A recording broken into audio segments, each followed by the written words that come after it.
Olá, queridos, graça e paz, estamos aqui de volta com o canal Ouvir pela Palavra, já pedindo para você se inscrever, clique aí embaixo para se inscrever aqui no nosso canal. Quero agradecer que nós já chegamos à nossa meta dos 400 inscritos, mas nós precisamos progredir e eu quero convidar você a me ajudar compartilhando as suas redes sociais, os nossos vídeos, nossos materiais, para que a gente possa continuar crescendo, tá bom? Quero agradecer os comentários, cada comentário maravilhoso que nos impulsiona, né, a seguir em frente, tá bom?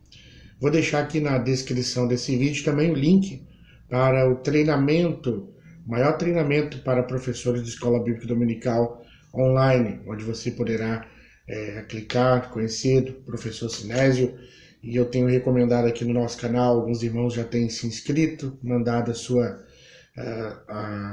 sua visão sobre o curso e tem realmente edificado o ministério de ensino na vida de cada um. Então aqui a nossa gratidão, a gente agradece, nós louvamos a Deus por cada um de vocês que fazem parte desse projeto maravilhoso.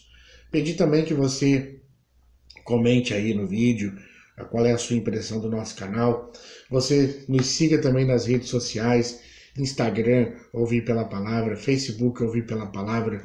Vamos somar aqui nesse grande projeto que é levarmos a Palavra de Deus, tá bom? Então, o meu carinho, meu beijo a vocês, que Deus abençoe. E a Sofia vai fazer a leitura de Mateus capítulo 4, como ela prometeu, porque nós já chegamos nos 400 inscritos. Bora lá, agora atingir a meta de 500 inscritos, e assim a gente fica na meta de 50% dos 1000 inscritos que nós queremos ter no nosso canal até o final do ano, tá bom? Se você me ajudar, a gente consegue. Compartilha aí nas suas redes sociais os nossos vídeos, o material que a gente coloca aqui, tá bom? Se você quiser o PDF dessa aula também, eu vou deixar aqui na descrição o link para você também poder baixar o PDF dessa aula e, assim sendo, ter acesso aos nossos materiais que a gente oferece gratuitamente, tá bom?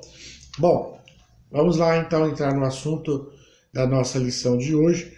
A lição de hoje fala acerca dos símbolos, né, pelos quais a igreja é conhecida. Símbolos bíblicos e títulos, né, que a própria palavra de Deus estabelece para definir a igreja do Senhor Jesus. O texto áureo, o nosso comentarista colocou 1 Timóteo capítulo 3, verso 15, mas se tardar, para que saibas que como convém andar na casa de Deus, que é a igreja do Deus vivo, a coluna e firmeza da verdade, né? Então, aqui está bem claro o textual da lição. Nós temos sempre 3 objetivos na nossa lição, né? Apresentar, explicar e confrontar dessa vez, né? Então, apresentar alguns símbolos de títulos bíblicos, explicar o significado dos símbolos bíblicos e confrontar aquilo que a Bíblia diz que a igreja é com aquilo que ela faz. O texto de referência da lição ficou 1 Coríntios capítulo 12, versos 12, 13, 14, depois lá o verso 26 e o verso 27. Perdão um pouco a minha voz, eu me desgastei um pouco esse final de semana, tive uma vigília e depois nós tivemos ontem a ceia do Senhor na igreja e isso me tirou um pouco da voz, mas peço a sua compreensão aí para essa voz de pato choco aí, tá certo? Vamos lá então. Alguns títulos da igreja, né? O primeiro título que o comentarista coloca aqui na lição, e eu gostaria que você desse essa ênfase aí com os seus alunos, ou você que é aluno que observe bem esse ponto da lição, é que a igreja é a esposa de Cristo. Há lá no Antigo Testamento uma narrativa de quando o nosso amigo Abraão quis que o seu filho Isaque casasse com alguém que fosse da sua família. E esse encontro se dá de uma maneira tão especial que essa maneira passou a ser a maneira, ou seja, essa história passou a ser um símbolo do que seria o casamento de Jesus com a sua igreja. Gênesis capítulo 24, né? E verso 2 diz: E disse Abraão seu servo, o mais velho da casa, que tinha o governo sobre tudo, possuía: Põe agora tua mão debaixo da minha coxa, para que eu te faça jurar pelo Senhor Deus dos céus e da terra, que não tomarás para meu filho mulher das filhas de cananeus, no meio das quais eu habito, mas que irás à minha terra, à minha parentela, e dali tomarás uma mulher para meu filho Isaque. E disse-lhe o servo: Porventura não quererás seguir minha mulher a essa terra? Farei, pois, tomar teu filho à terra de onde saíste?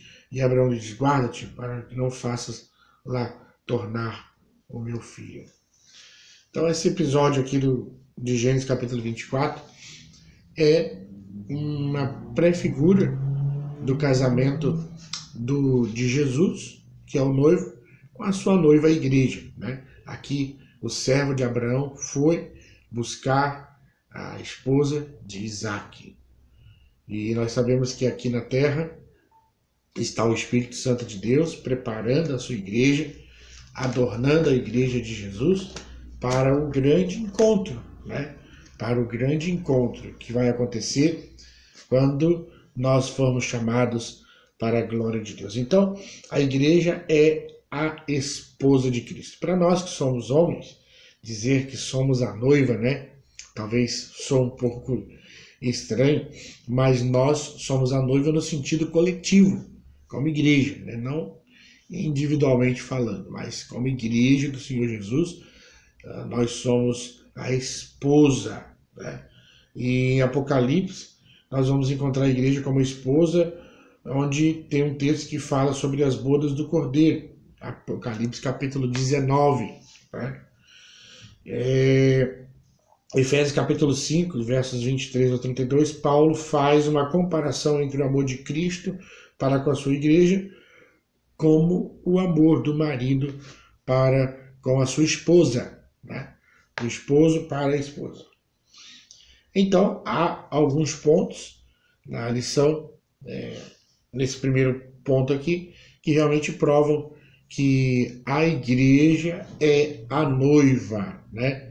Que a igreja do Senhor Jesus é a noiva do Cordeiro. O ponto 2, também a igreja é chamada de cristãos, né? Esse termo cristão era originalmente usado por aqueles que eram hostis ao cristianismo, né? Então era uma terminologia pejorativa, ou até mesmo, podemos assim dizer, era usado como uma acusação, né? Hoje, ser cristão é uma palavra bonita, né? A gente está muito familiarizado com isso, mas na época ali de Cristo, você dizer que era cristão era colocar a sua vida em risco, né? E assim foi chamado os primeiros seguidores de Cristo, né?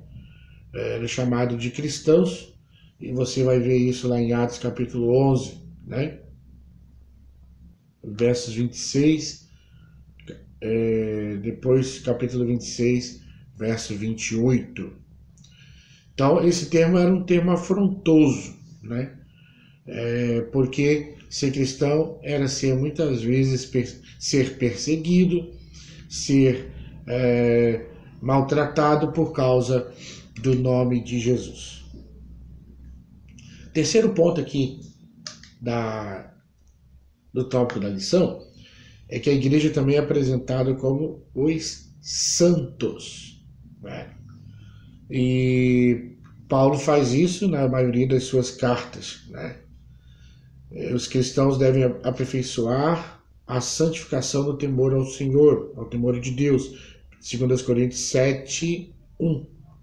Ou seja, levar a santificação ao seu fim destinado, né? E aquele que é santo tem uma vida consagrada a Deus. Aquele que é santo tem uma vida dedicada a Deus. aquele que é santo tem uma vida pautada nos princípios, nos padrões de Deus. Então, é bom, né, sermos assim chamados, mas assim como é bom, também é uma responsabilidade sermos chamados de santos, porque a igreja do Senhor Jesus precisa ser santa. O que é a palavra que é santa quer dizer? Separado do mundo, separado dos vícios, prazeres, separado da corrupção, separado de tudo que é mal desse mundo. E observe que esse termo separação não quer dizer que você não esteja habitando entre, né? Separação, o termo de santificação, é você não se contaminar, mas é estar junto, porque o sal só passa sabor se tiver contato, e a Bíblia diz que nós somos o sal da terra. A luz, ela só se torna, vamos dizer assim, ela só tem a sua significância se houver trevas, não é? Só na trevas. Então, tem que haver esse contato, sim, da igreja com o mundo, com as pessoas, mas o termo santificação está no sentido de não deixarmos nos contaminar, separado do que é corrupção, do que é pecado, do que é lascívia, do que é toda sorte de mal. A identidade coletiva da igreja. Também a igreja é chamada de corpo de Cristo. Em 1 Coríntios capítulo 12, verso 27, Paulo chama a igreja de corpo de Cristo e nos diz que nós estamos ligados a esse corpo, né, como membros. Nós somos membros do corpo de Cristo. É por isso que quando você batiza numa igreja, quando você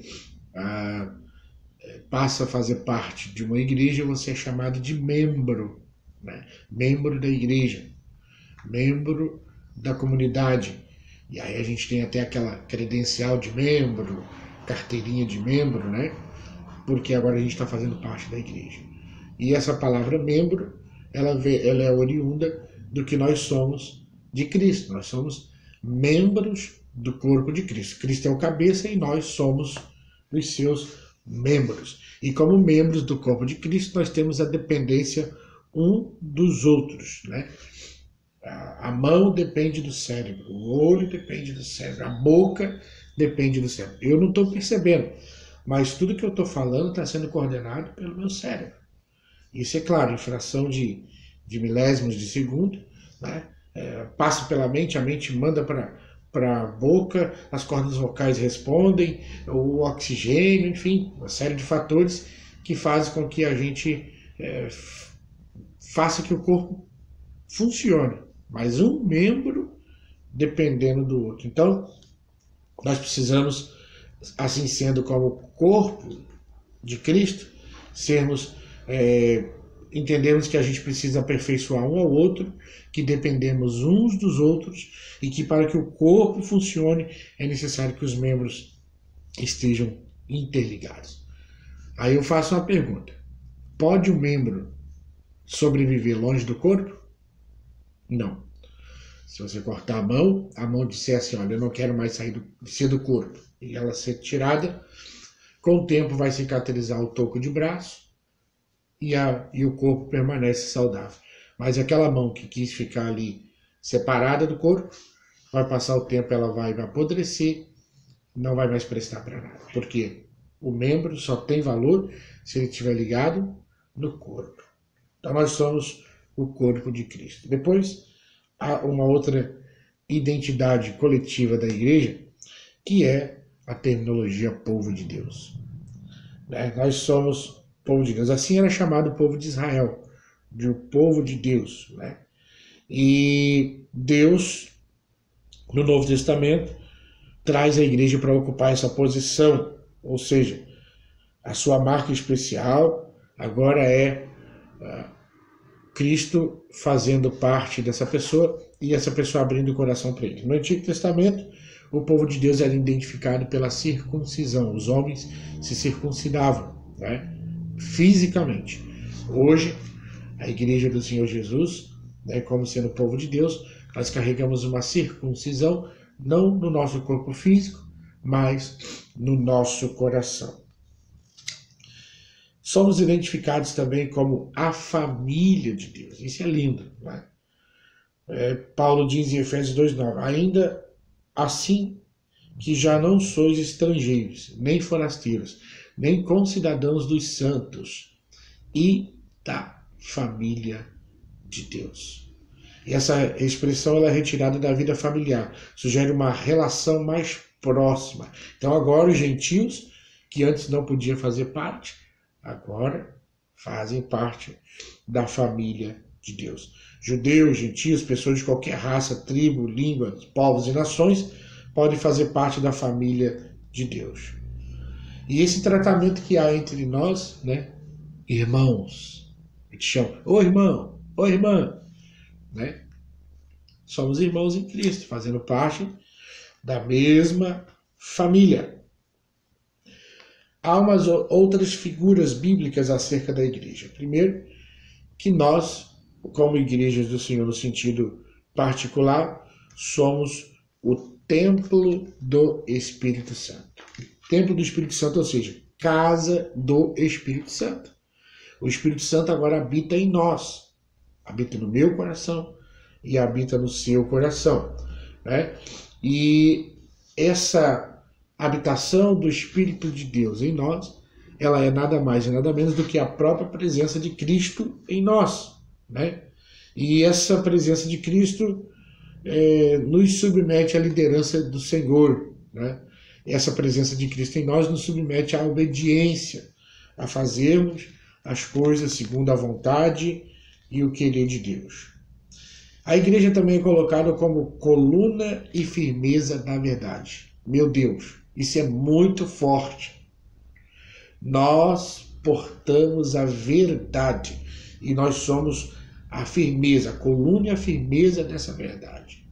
Não há verdade fora do Evangelho, porque o próprio Jesus nos diz: eu sou o caminho, a verdade e a vida, e ninguém vem ao Pai senão por mim. Então nós temos essa necessidade de sermos esse baluarte, essa firmeza de uma verdade onde a mentira se propaga cada dia mais, né? Nós somos guardiãos dessa verdade maravilhosa que está em nossos corações. 3.3, para encerrar a lição, nós somos a Jerusalém de cima. Essa expressão está em Gálatas 4:26 e Apocalipse 21, versos 9 e 10. No Velho Testamento, Jerusalém é descrito como lugar onde Deus habitava entre os querubins, simbolicamente. Ele tinha um contato com seu povo. No Novo Testamento, considera a igreja como reprodução exata da Jerusalém veterotestamentária, né? E daí o mesmo nome. De acordo com essa descrição, a igreja é o lugar da habitação, embora ainda parcialmente na terra, pertencente à esfera celestial. Com isso, aprendemos que a igreja de Deus que é na igreja que Deus habita, que Deus fala e que Deus se revela. Nós somos a Jerusalém de cima, tá certo? Bom, queridos, vamos aqui encerrando a nossa lição de hoje. Quero pedir a você que se chegou até aqui aos 19 minutos do vídeo, que coloque aí, cheguei. Quero pedir a você para compartilhar nas suas redes sociais. Não deixe de se inscrever no nosso canal. Clique no sininho para você ser notificado cada vídeo que a gente colocar aqui, tá bom? E deixa eu dizer uma coisa para ti. Eu te amo no amor do Senhor. Um beijo, fique com Deus e até a nossa próxima lição.